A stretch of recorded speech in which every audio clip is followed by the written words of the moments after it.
We continue now at the top of Daf Lamed Hey Amid Beis in Meseches Bava Basra. This is Bava Basra Daf 35b.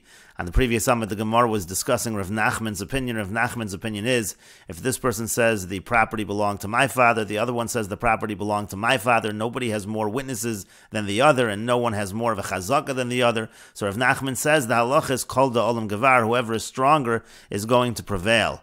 And the Gemara asked on Rav Nachman from a Mishnah in Babba Basra. The Mishnah in Babba Basra says, if one exchanges a cow for a donkey and the cow gives birth, we don't know if it goes to the seller or the buyer, so to speak, or similarly you sell a maidservant and the maidservant gives birth, and again we don't know at exactly what moment the birth was, so we don't know if the offspring belonged to the seller or the buyer. So the Mishnah says that we say achlok, we say we divide it. So what's the difference between these two cases? And the Gemara explains, when we're talking about the situation in the Mishnah in Babba Basra of the offspring, so islay drara d'mamona, ulahu islay drara d'mamona, each party has a drara d'mamona. What that means is each party has some monetary stake over here. The idea over here is you're exchanging let's say you're exchanging the donkey for the cow, or you're selling the shifcha, so we know for certain that both the seller and the buyer have had ownership at one point in time over the shifcha or over the cow. They both have that drara d'mamona, they have some monetary claim, and the question just is who gets the offspring.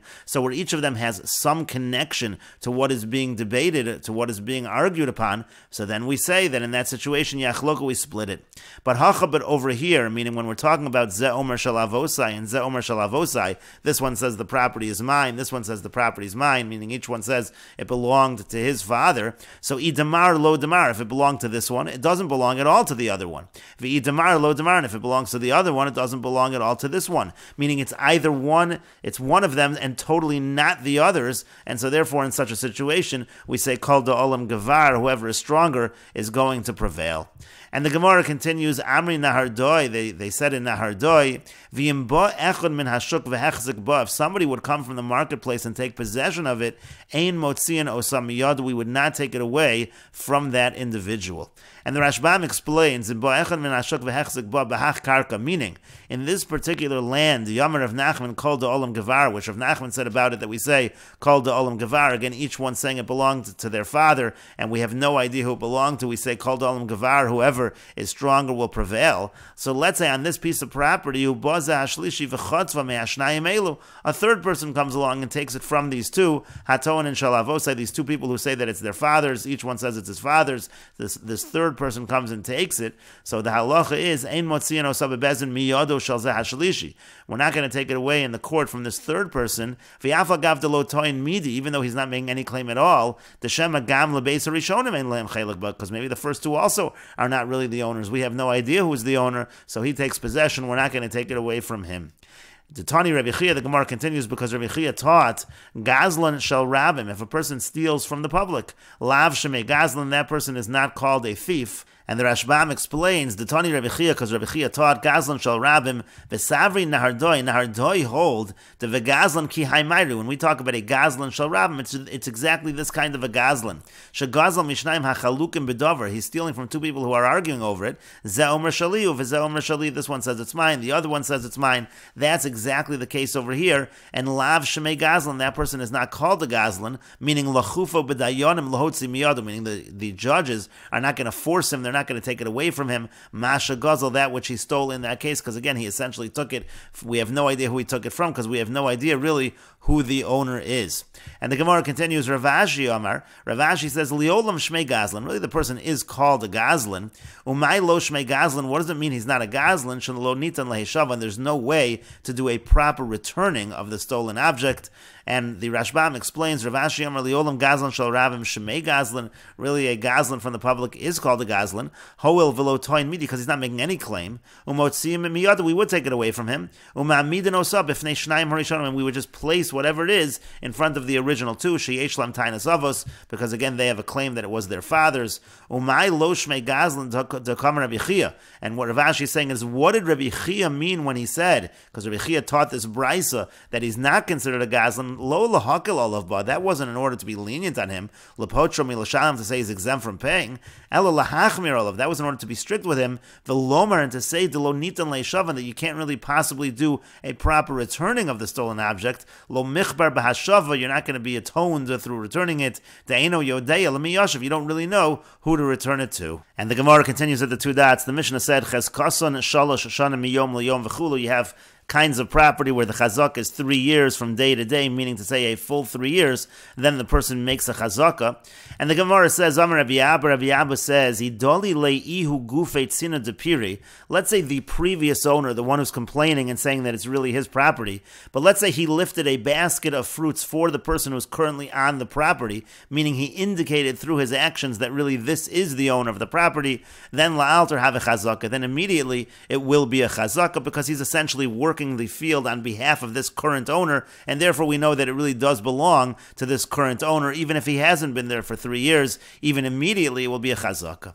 And the Gemara continues, Amar Rav Zavid says, V'yimtan v'yamar, now if the previous owner, if he claimed and said, Lepeiros horadativ, that he's really not the owner, he's just here for peiros, he's like a sharecropper who's entitled to fruits, so then then he would be believed. And the Gemara says, V'hani mili b'soch shalosh, now that's just true if he says that within the first 3 years. Within the first 3 years, he says this person on the property is just a sharecropper for the produce, so then he's believed. Aval achar shalosh, but if the person's been on there already for 3 years, then after 3 years, then he would no longer be believed. The person would have a chazaka. So the Gemara continues, Amar le Rav Ashi le Rav Kahana. Rav Ashi said to Rav Kahana, Ila peira achse, well, let's say this is really true, that really the person is down on this property for the produce. He's just like a sharecropper, and he doesn't own the property. So my havale lemevat. So what is that first previous owner? What's he supposed to do in order to prevent this person from making a chazaka? What if you're on there in order to get produce for 3 years? You'll have an automatic chazaka, even though it's not your property. Amar le said back to him, the previous owner should lodge a protest within the first 3 years to prevent the chazaka. And the Gemara says, because if you don't say that, hani mashkanta de surah, what about the collateral of surah? The collateral of surah was when a creditor would take a piece of property, a piece of land from the debtor, and he would work that land, and he would take the fruits, the produce of that land.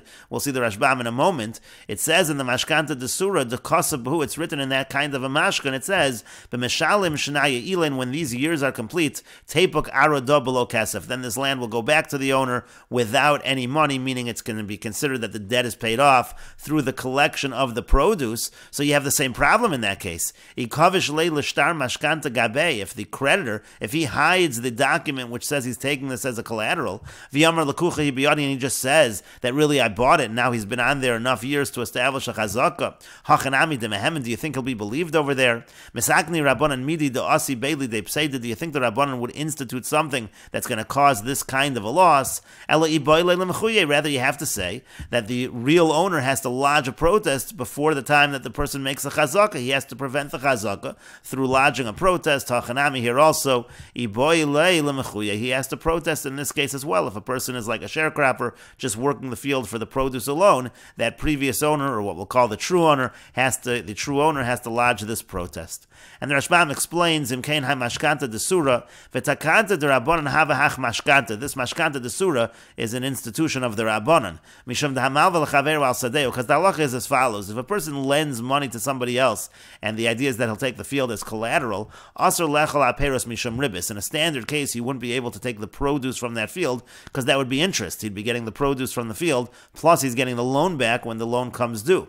Aval b'nechiyasa mutter, but if he takes the fruit, the produce, and he deducts whatever that value from the loan, or as we'll see in a moment, he deducts a certain value from the loan, so then it's mutter, kein mashkanta de surah. That would be similar to the mashkan of surah. Shamalva asora mana al sadeu. He lends him 10 mana on the field as collateral. Well, the sof eser shanim. The halach is that after 10 years, choser hakarka lebailim bechinam. The land goes back to the original owner for free, meaning we don't actually evaluate the produce or what it was worth. We just say after a certain amount of time, whatever produce was collected by the creditor, that will pay off the debt. V'nimtza kona peiro shel kol shana b'mana. It comes out that the produce that he gets every year, each year is going to be 1 mana, because this was a loan of 10 mana.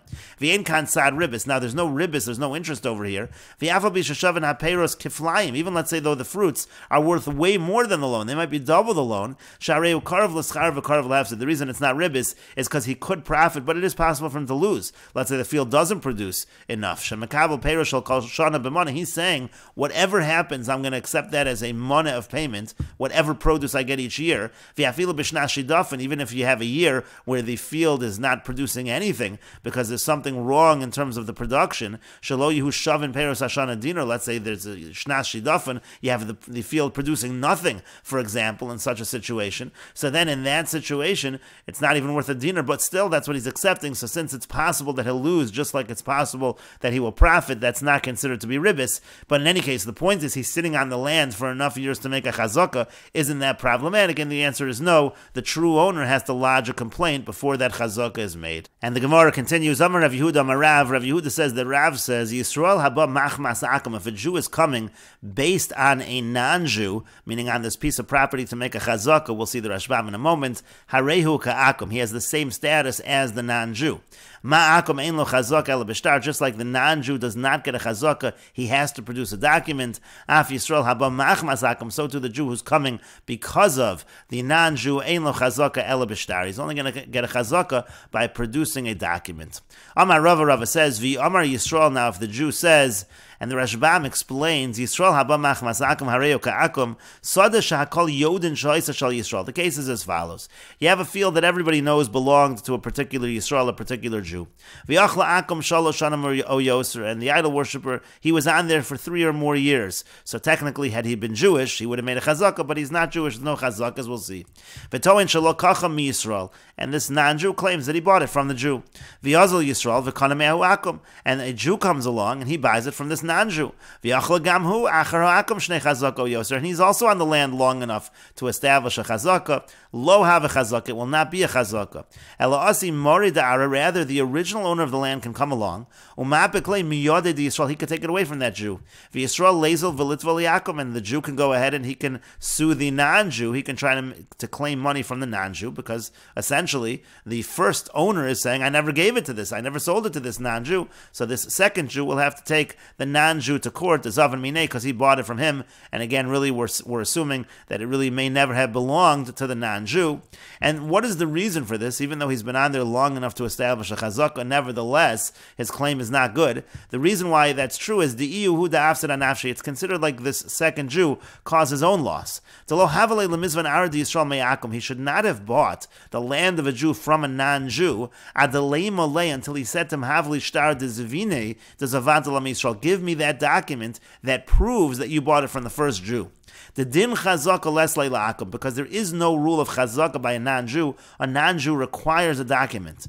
V'lo kol man da'asi machmasi, and anyone who's coming because of the non-Jew, meaning who bought it and claiming he bought it from the non-Jew, is not going to be able to establish a chazaka. And the reason for that is the stam akum gazlonim heim, because in general the idol worshippers are considered to be thieves. V'yisrael yore limchos, and Jews are generally afraid to protest against them.